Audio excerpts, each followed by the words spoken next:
మీరు కొత్తగా business start చేయాలనుకుంటున్నారా? మార్చ్ 16-17 హైటెక్స్ లో ఫ్రాన్సెస్ ఇండియా బిగ్గెస్ట్ ఫ్రో ఎక్స్పో. ఆపదలో ఉన్నప్పుడో, పీకల్లోతు కష్టాల్లో ఉన్నప్పుడో, చావు బతుకుల మధ్య ఉన్న సమయంలోనో మనకు ఎవరైనా సహాయం చేస్తే వాళ్లను దేవుళ్లా భావిస్తాం. వాళ్ళు చేసిన మేలును గుర్తుపెట్టుకుని జీవితాంతం వాళ్లకు కృతజ్ఞులమై ఉంటాం. అది మనిషి స్వభావం. దాంట్లో వింతే ఉంది. అలా లేకపోతే వాడసలు మనిషే కాదు కదా. అందుకే అక్కడికే వస్తున్నా. కాపాడిన వ్యక్తికి కృతజ్ఞులమై ఉండడం అనేది కేవలం మనిషి స్వభావమే కాదు, పాము స్వభావం కూడా నిరూపిస్తోంది ఓ నాగరాజు. తనను కాపాడిన రైతును మర్చిపోకుండా ప్రతిరోజు వచ్చి ఆ రైతుకు కాపలా కాస్తోంది.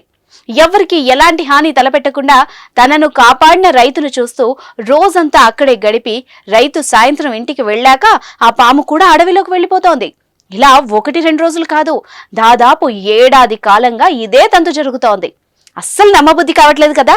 కానీ ఇది అక్షరాల నిజం, నమ్మలేని నిజం అని చెప్తున్నాడు ఆ రైతు.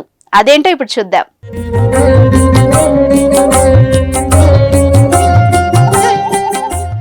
ఎవరికైనా పాము కనిపిస్తే చాలు గుండె జారి గల్లంతై కాళ్లు గజగజా వణికిపోతాయి.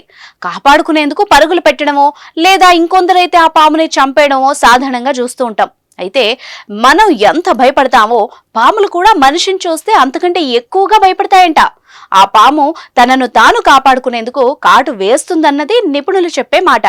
కానీ మెదక్ జిల్లా కౌడిపల్లి మండలంలో మాత్రం అద్భుత సన్నివేశం చోటు చేసుకుంది. అసలు జరిగిన విషయం ఏంటో ఇప్పుడు చూద్దాం.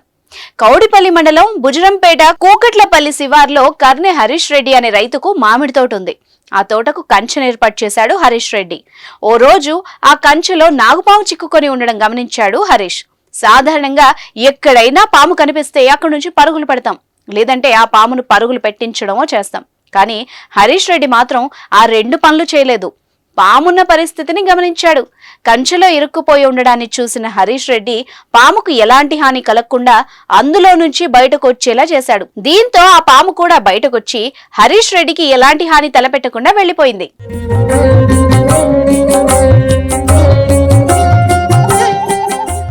ఇలాంటి ఘటనలు అక్కడక్కడ గ్రామాల్లో జరుగుతూనే ఉంటాయి. ఇందులో ఆశ్చర్యం ఏం లేదు. కానీ ఆ తర్వాత రోజు కూడా ఆ పాము తోట దగ్గరకు వచ్చింది. అక్కడే ఉన్న చెట్టుపై కూర్చొని పని చేసుకుంటున్న హరీష్ రెడ్డిని చూస్తూ ఉంది.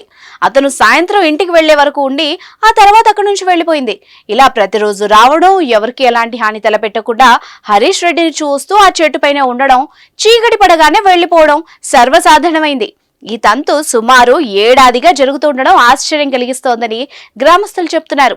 దీంతో ఈ నమ్మలేని నిజాన్ని కళ్లారా చూసిన గ్రామస్తులు చివరకు చూసి నమ్మినట్టుగా చెప్తున్నారు. పాముల్లో పగబట్టే వాటి గురించి విన్నాం, కానీ ఇంతలా కృతజ్ఞత చూపే పామును ఇప్పుడే చూస్తున్నామని ఆశ్చర్యం వ్యక్తం చేశారు. ఆ నాగుపామును దేవతగా భావిస్తూ పనులకు వెళ్లే సమయంలో దండం పెట్టుకుని పోతూ ఉండడం మరో వింతగా మారింది. ఈ విషయం సాధారణంగా చెబితే కట్టుకథగా భావిస్తారని ఏకంగా మొబైల్లో వీడియోలు తీసి సోషల్ మీడియాలో పెట్టగా అవి కాస్త వైరల్ అయ్యాయి.